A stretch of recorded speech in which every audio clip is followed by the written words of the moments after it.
Aditya L1 Bharat का पहला सूर्य mission है। यह मिशन पृथ्वी से लगभग 15 लाख किलोमीटर दूर सूर्य की ओर स्थापित होगा। आदित्य L1 सूर्य के बाहरी वातावरण का अध्ययन करेगा। इसरो ने बताया है कि आदित्य L1 ने अब तक 9.2 लाख किलोमीटर की दूरी तय कर ली है। यह लगातार दूसरी बार है जब इसरो पृथ्वी के प्रभाव क्षेत्र के बाहर अंतरिक्ष यान भेजने में सफल हुआ है।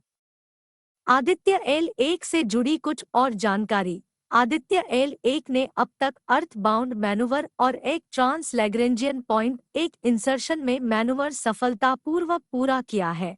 यह धरती के अलावा अंतरिक्ष में किसी दूसरे खगोलीय पिंड के लिए 5वीं सफल यात्रा है। इसरो प्रमुख एस सोमनाथ का कहना है कि यह बहुत अच्छी तरह से काम कर रहा है। आदित्य L1 जनवरी के मध्य तक लैग्रेंजियन 1 तक पहुंच जाएगा। आदित्य L1 का यह क्रूज फेज जनवरी 2024 के पहले हफ्ते तक यान के L1 कक्षा में पहुंचने पर पूरा होगा।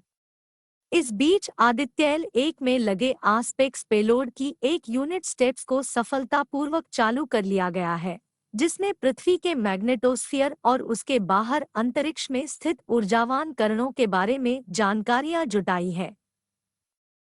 आदित्य L1 ने ली सूरज की पहली तस्वीर। आप भी देखिए 11 अलग रंगों में अपना तारा। इसरो से बड़ी खुशखबरी आई है। आदित्य L1 मिशन ने सूरज की पहली तस्वीरें जारी की है। इन तस्वीरों को सूट पेलोड ने कैप्चर किया है। ये तस्वीरें 11 अलग-अलग रंगों में हैं। यानी सूट पेलोड ने 200 से 400 nm वेवलेंथ में ये सारी तस्वीरें ली हैं। अब इसरो और इस मिशन से जुड़े अन्य संस्थानों के वैज्ञानिक सूरज की स्टडी करेंगे। आदित्य L1 मिशन की सफलता का पहला सबूत मिल गया है। इस सैटेलाइट के solar ultraviolet imaging telescope suit ने सूरज की पहली बार फुल डिस्क तस्वीरें ली हैं।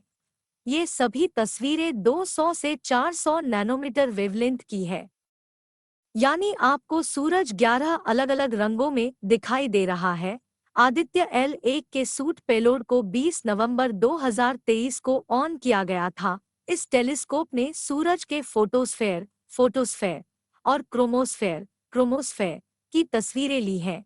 फोटोस्फेयर मतलब सूरज की सतह और क्रोमोस्फेयर यानी सूरज की सतह और बाहरी वायुमंडल कोरोना के बीच मौजूद पतली परत। क्रोमोस्फेयर सूरज की सतह से 2000 किलोमीटर ऊपर तक होती है।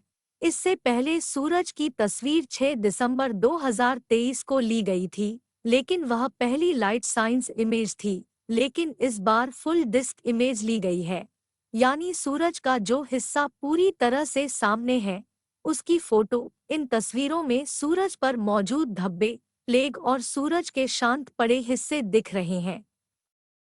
इन तस्वीरों की मदद से वैज्ञानिक सूरज की स्टडी ढंग से कर पाएंगे। सूरज की स्टडी क्यों जरूरी है ये मिशन?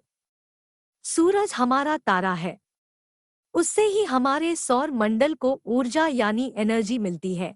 इसकी उम्र करीब 450 करोड़ साल मानी जाती है। बिना सौर ऊर्जा के धरती पर जीवन संभव नहीं है। सूरज की ग्रेविटी की वजह से ही इस सौर मंडल में सभी ग्रह टिके हैं।